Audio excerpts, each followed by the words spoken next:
৭৮ বছর বয়সী শেখ হাসিনা তার দীর্ঘ ৪ দশকের রাজনৈতিক ক্যারিয়ার শুরুটা হয়েছিল ঠিক ১৯৭৫ সালের যেই ১৫ই আগস্ট। তারপরে কিন্তু তিনি দীর্ঘ ৬ বছর নির্বাসনে ছিলেন।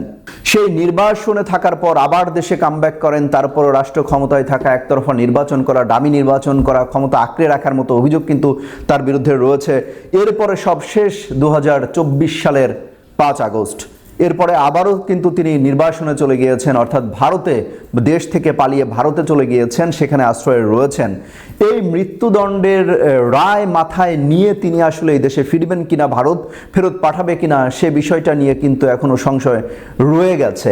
বিএনপির মধ্যে প্রতিক্রিয়া জানিয়েছে। বিএনপির সালাউদ্দিন আহমেদ কিন্তু বলেছেন যে অপরাধ শেখ হাসিনা করেছেন সেই অপরাধের তুলনায় এই রায় কিন্তু পর্যাপ্ত না, এটা কিন্তু বলা হচ্ছে।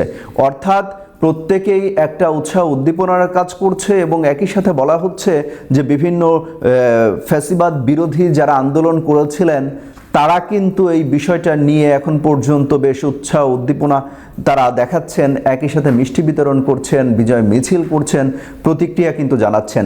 সেই সাথে আওয়ামী লীগের পক্ষ থেকেও কিন্তু প্রতিক্রিয়া জানানো হয়েছে।